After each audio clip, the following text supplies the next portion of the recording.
দোষীদের বিচারের আওতায় আনতে হবে, এমনভাবে কাজটা করতে হবে যেন এই অর্গানাইজেশনগুলো আন্ডারমাইন না হয়। জেনারেল ওয়াকার যখন তার স্টাফদের সাথে একটা ডিসিশন নেওয়ার পরে উনি তার ঘরে চলে যায়, তারপরে হাফ এন আওয়ার 1 ঘন্টা পরে এসে ওনার ডিসিশন পুরো চেঞ্জ করে ফেলেন।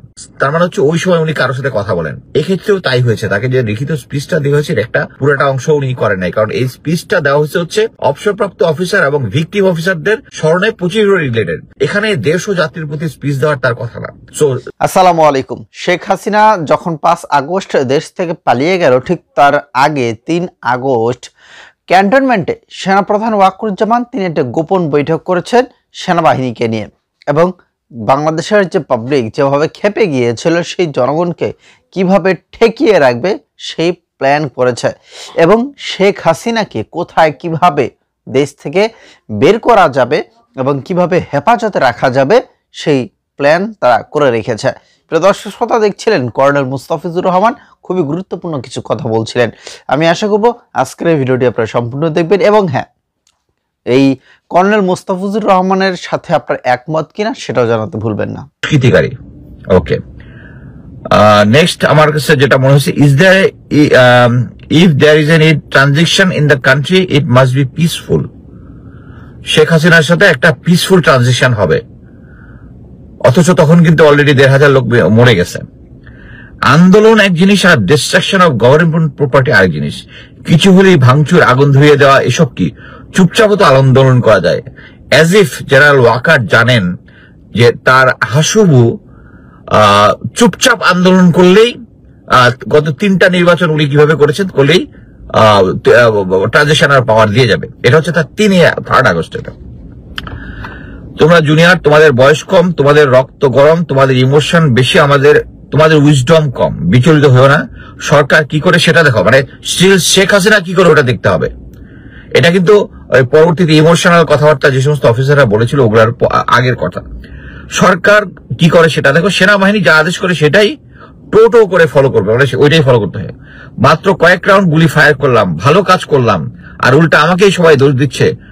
ভাই, আমি কি খারাপ কাজ করলাম তোমরা আমাকে বোঝাও। মানে হচ্ছে শেখ হাসিনার সাথে কথা আর মিল পাচ্ছেন না।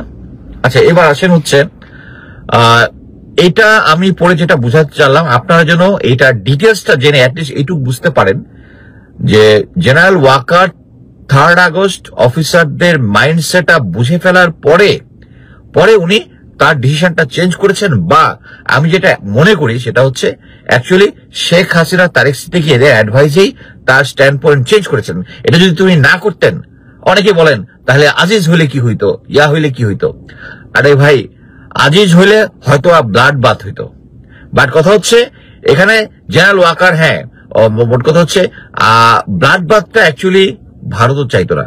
তাহলে কি হইতো, জেনারেল ওয়াকার যদি ওই জেনারেল আজিজের মতো ব্লাড বাথ করতো, তার নাম ইতিহাসে জেনারেল ডায়ার, যারা একজন ব্রিটিশ ব্রিগেডিয়ার জেনারেল, যে সম্ভবত অমৃতসরে একটা মানে পুরা একটা মানে শিখ জনগোষ্ঠীর উপরে ফায়ার করেছিল, সংখ্যাটা অনেক বেশি, জেনারেল ডায়ারের পাশে তার নাম আসতো।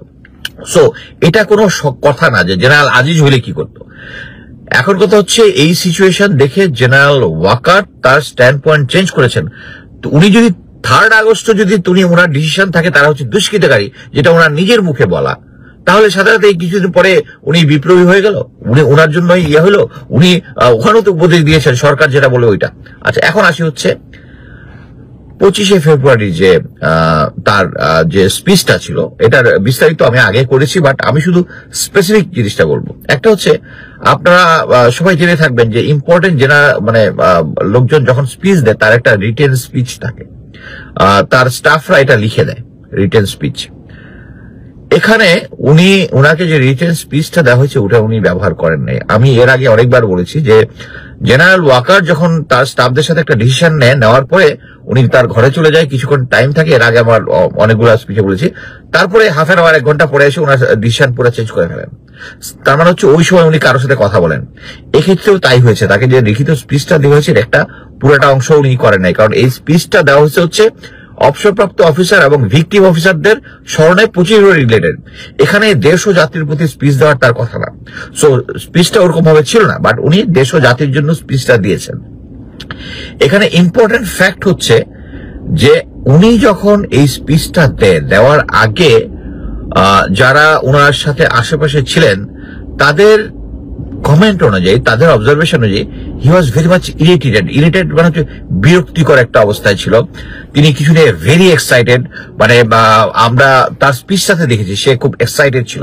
তার কথাবার্তা বলার মধ্যে নর্মালি আপনি যদি তার এই স্পিচ এবং আগের স্পিচ গুলা দেখেন আপনি কিন্তু মিলাইতে পারবেন না যে এটার মধ্যে সে ছিল একটি এক্সট্রাভ্যাগেন্ট।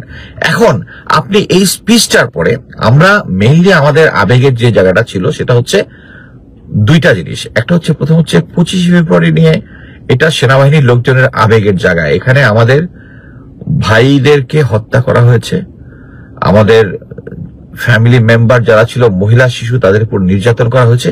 এখানে আমরা কোনো কম্প্রোমাইজ করতে চাই না। আমরা এতদিন ধরে ধৈর্য ধরে অপেক্ষা করেছি যে আমার ব্যক্তিগতভাবে এই আন্দোলনের সাথে আমি দূর থেকে যতটুকু পারি চেষ্টা করেছি। এটা কারণ হচ্ছে আমার একটা এইম হচ্ছে 25 ফেব্রুয়ারির যে ঘটনাটা ঘটেছে এটার বিচার চাওয়া। কিন্তু এই বিচার চাওয়ার পরে আপনার মনে করে দেখেন যে কমিশন হবে নাই কিন্তু বলে দিয়েছিল। তারপরে কিন্তু আমি বলেছিলাম যে I loose my control in my life, এবং এখানেও কিন্তু এর আগের ইয়াটা তো তাই হয়েছে। এটা একটা আবেগের জায়গা। এই জায়গাটার মধ্যে আপনি একটা জিনিস অনেকেই বলে, জেনারেল ওয়াকার বলেছে, সরি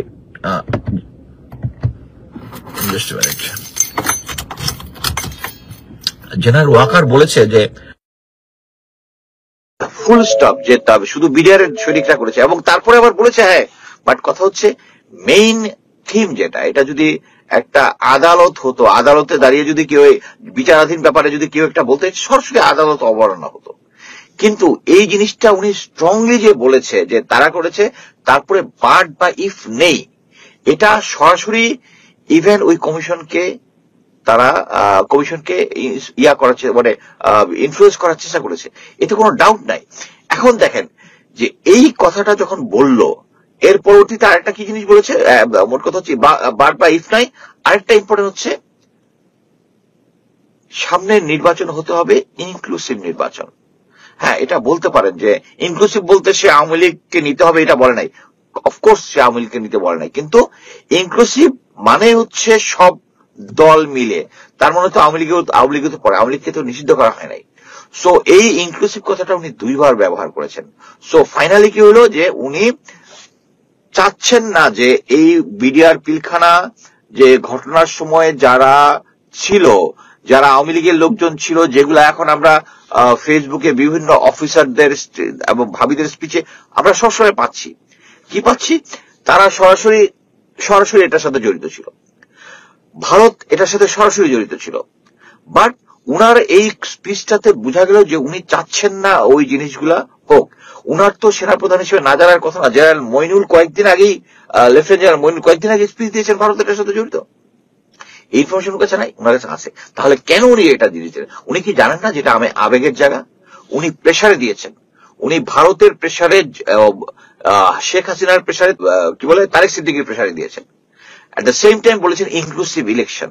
সো আপনি যদি এখন এটার সাথে দেখেন, এই যে উনি স্পিচটা দিছে, এটার সাথে সাথে আপনি যদি, আমি জাস্ট গতকাল সারাদিন শুধু ভারতীয় মিডিয়া দেখেছি, ভারতীয় মিডিয়াতে একদম বলে দিচ্ছে শেখ হাসিনাকে, মানে কিছু কিছু প্রোপাগান্ডা ওরা অতিরিক্ত করে যে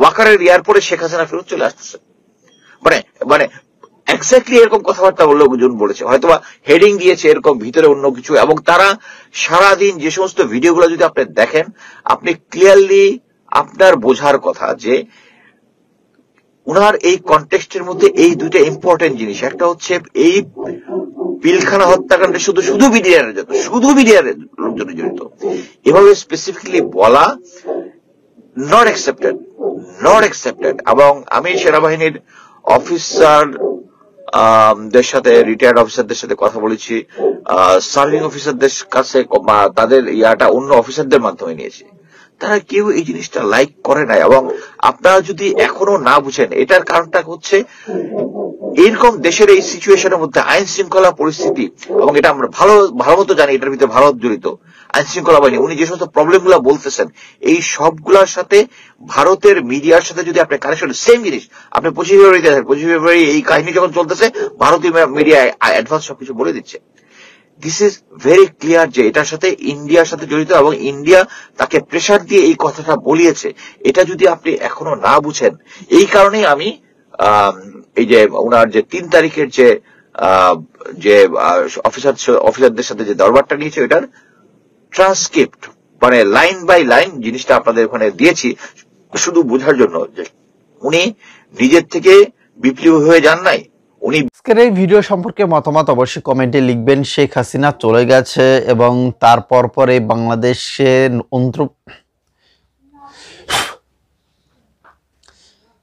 আশা করছি ভিডিও সম্পর্কে মতামত কমেন্টে অবশ্যই লিখবেন। এই যে শেখ হাসিনা 5ই আগস্ট দেশ থেকে পালিয়ে গেল, অবশ্যই তাকে পালানোর জন্য সহযোগিতা করা হয়েছে। যারা এইদিকে কর্নেল মুস্তাফিজুর রহমান, তিনি কিন্তু একের পর এক এই আমাদের সেনাপ্রধান ওয়াকারুজ্জামানকে নিয়ে কথা বলেই যাচ্ছে এবং অনেক গোপন তথ্য দিচ্ছে।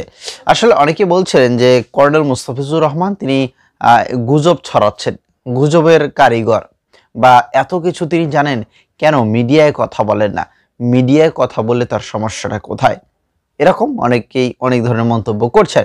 তো যাই হোক, আসলে তিনি কেন মিডিয়ায় কথা বলেন না, এবং আমরা একদিন আগে থেকে দেখছিলাম যে তিনি এরকম বক্তব্য দিচ্ছেন।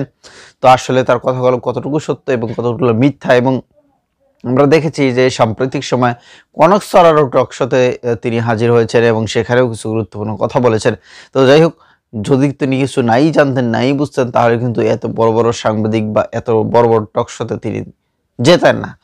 ভালো থাকবেন, এবং হ্যাঁ, তার এই কথার সাথে, তার মতামতের সাথে আপনারা একমত কিনা সেটা জানাবেন।